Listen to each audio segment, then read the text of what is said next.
ನೋಡ್ತಾ ಇದ್ದೀರಿ, ಇವತ್ತೆಲ್ಲ BBMPಗಳ ಆಸ್ತಿಗಳನ್ನು, ಕರ್ನಾಟಕದ ಆಸ್ತಿಗಳನ್ನ ಅಡ ಇಡೋಕ್ಕಂಥ ಪರಿಸ್ಥಿತಿ ಬರ್ತದಂದರೆ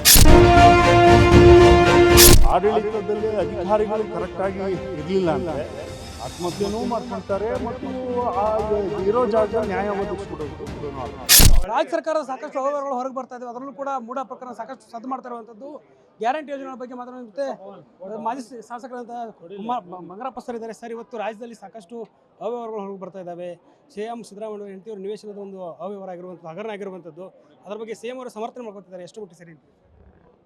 ಹಗರಣಗಳನ್ನ ಸಮರ್ಥನೆ ಮಾಡೋಂಥ ಕಾಲ ಇದಲ್ಲ. ಬಿಕಾಸ್ ಜನಗಳು ಇವತ್ತು ಪಾರದರ್ಶಕತೆಯನ್ನು ನೋಡಿಕೊಂಡು ಮಾಧ್ಯಮದ ಮುಖೇನ ಇರ್ಬೋದು ಮತ್ತು ಇವತ್ತು ಮಾಹಿತಿಗಳ ಮುಖೇನ, ಎಸ್ಪೆಷಲಿ ಸೋಷಿಯಲ್ ಮೀಡಿಯಾದಲ್ಲಿ ಇವತ್ತೆಲ್ಲರಿಗೂ ಅರ್ಥ ಆಗೋಂಥ ದಿನ. ಸೊ ಯಾವುದೇ ಕಾರಣಕ್ಕೂ ಕೂಡ ಹಗರಣಗಳನ್ನ ಡಿಫೆಂಡ್ ಮಾಡ್ಕೊಳ್ತಕ್ಕಂಥದ್ದು ಯಾರೇ ಇರ್ಬೋದು, ಇದು ಅಕ್ಷಮ್ಯ ಅಪರಾಧ ಆಗುತ್ತೆ. ಮತ್ತು ಮಾನ್ಯ ಮುಖ್ಯಮಂತ್ರಿಗಳು ಹಗರಣನ ಮೈಸೂರ್ದಿರ್ಬೋದು, ಅದು ಯಾವುದೇ ಇರ್ಬೋದು, I think they should come with the documentations ಮೇಲೆ ಮಾತನಾಡೋದು. ಡಾಕ್ಯುಮೆಂಟೇಷನ್ಸ್ ಮೇಲೆ ಇದ್ದುಬಿಟ್ಟು ಅವರು ಸಮರ್ಥನೆ ಮಾಡ್ಕೊಳ್ಳೋದಕ್ಕೆ ಹೋಗಲಿ, ನಾನು ಬೇಡ ಅಂತ ಹೇಳೋದಿಲ್ಲ. ಇವಾಗ ಅಂತಿಮವಾಗಿ ನ್ಯಾಯಾಲಯ ಇದ್ದಾವೆ. ಒಂದು ವೇಳೆ ಅವ್ರು ಏನಾದ್ರು ತನಿಖೆ ಮಾಡಿದ್ದಾರೆ, ಮಾಡಿಸ್ಬೇಕು ಅಂತಕ್ಕಂಥ ಇಚ್ಛೆ ಜನ ಅಪೇಕ್ಷೆ ಪಡ್ತಾ ಇದ್ದಾರೆ ಅಂದರೆ ಮಾನ್ಯ ಮುಖ್ಯಮಂತ್ರಿಗಳು ಈ ಥರ ಕೇಸಸ್ನ ಇಮಿಡಿಯೇಟಾಗಿ ತನಿಖೆಗೆ ಒಳಪಡಿಸ್ಕೊಂಡು ಕ್ಲೀನ್ ಚಿಟ್ ತಗೊಂಡ್ಬರ್ತಕ್ಕಂಥದ್ದು ಭಾಳ ಉತ್ತಮ ಅಂತ ಹೇಳಿ ನಾನು ಅನ್ಸ್ತೀನಿ. ರಾಜ್ಯದಲ್ಲಿ ದಿನದಿಂದ ದಿನ ದರಗಳ ಬೆಲೆ ಏರಿಕೆ ಆಗ್ತಾರೆ, ಒಂದು ಟ್ಯಾಕ್ಸ್ಗಳ ಏರಿಕೆ ಮಾಡ್ತಾ ಇದ್ದಾರೆ. ಕರ್ನಾಟಕ ಅಧೋಗತಿಗೆ ಈಗಾಗಲೇ ಹೋಗಿದೆ ಮತ್ತು ಹೋಗ್ತಾ ಇದೆ, ತಗೊಂಡು ಹೋಗ್ತಾ ಇದ್ದಾರೆ ಆ ಮಟ್ಟಕ್ಕೆ. ಆರ್ಥಿಕವಾಗಿ ಯಾವ 10-15 ವರ್ಷದಿಂದ ನಾವು ಸುಭದ್ರವಾಗಿದ್ವಿ, ಇವರು ಗ್ಯಾರಂಟಿಗಳ ಆಸೆ ಮೇಲೆ ಮತ್ತು ರಾಜಕಾರಣದ ಕುಚೇಷ್ಟೆಗಳ ಮೇಲೆ ತಮ್ಮ ನೆಲೆಯನ್ನು, ಕರ್ನಾಟಕದ ನೆಲವನ್ನು ಇವತ್ತು ದುರುಪಯೋಗ ಮಾಡಿಕೊಂಡು, ಆರ್ಥಿಕತೆಯನ್ನು ದುರುಪಯೋಗ ಮಾಡಿಕೊಂಡು ಇವತ್ತು ಅಡ ಇಡ್ತಕ್ಕಂಥ ಕೆಲಸಕ್ಕೆಲ್ಲ ಹೋಗ್ತಾ ಇದ್ದಾರೆ.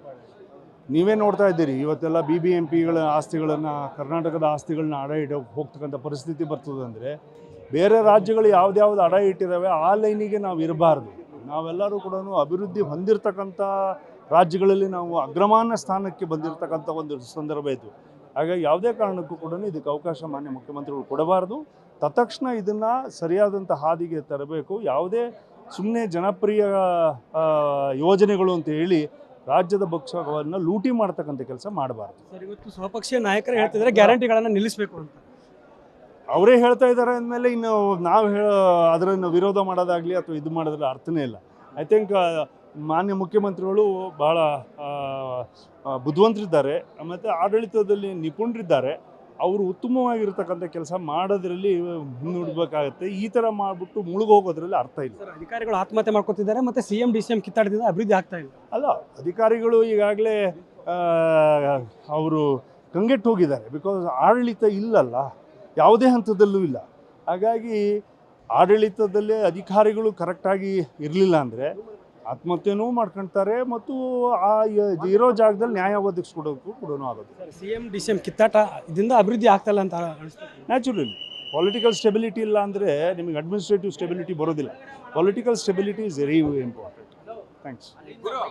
ಓಕೆ ಸರ್, ಇದಿಷ್ಟು ಬಂಗಾರಪ್ಪ ಅವರ ಮಾತು. ಕ್ಯಾಮರಾ ಪರ್ಸನ್ ಯುವರಾಜ್ ಜೊತೆ ದುರ್ಗೇಶ್ ನಾಯಕ, guarantee news, Bengaluru. Guarantee news, ಸುದ್ದಿ ಖಚಿತ, ನ್ಯಾಯ ನಿಶ್ಚಿತ.